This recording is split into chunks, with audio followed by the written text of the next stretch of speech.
Welcome to our weekly waffle again. Luke kicked us off last week with the story of David as we continue on our new beginnings.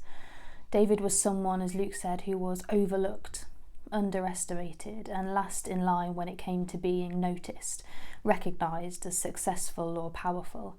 And yet he becomes a huge character in a book that thousands of years later still tells his story today. Luke told the story of David's kind of big first new beginning last week in the story of David and Goliath, one of those famous ones that you've probably heard of somewhere, somehow, where he fights a giant as a kid despite the odds. But as many of us find, there are lots of new beginnings in our lives. There aren't just one, and there wasn't just one in David's life. David did some great things. He showed some great humility, some great love, some great loyalty, and at times he also made some very big mistakes as well. And sometimes it's reassuring to know that great beginnings, great people, great stories don't have to be perfect beginnings, perfect people or perfect stories. And after all the ups and downs of leaderships, the mistakes, the victories, the battles, there's a wonderful story about David where he gives someone who is overlooked, someone who is underestimated, someone who is last in line, a seat at his royal table when he's king. So David does make mistakes, huge mistakes. If you think you've made mistakes, just check out David's. But God is a God of new beginnings, of second chances, of believing we can start again. Go back to the drawing board and remember the heart of Jesus.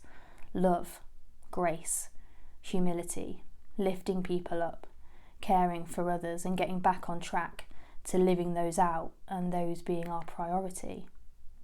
Later in the story of David, David's closest friend Jonathan has been killed in battle, and he wants to take care of anyone that's left in Jonathan's family out of his loyalty to him.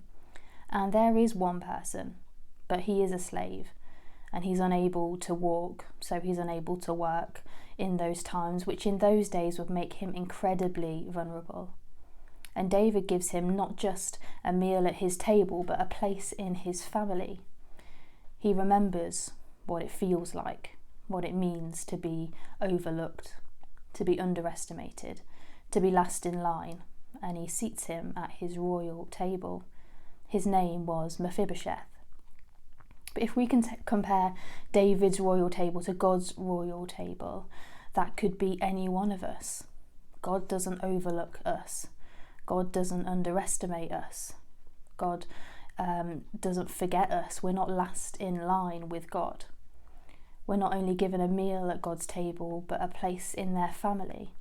And this is why new beginnings have been forever possible, not just for those big famous people in the Bible, but for us today, here and now, in our everyday situations. So where might you need a new beginning? Where might you need to know that you are not forgotten, you're not overlooked, you're not underestimated, you are known and you are loved by God?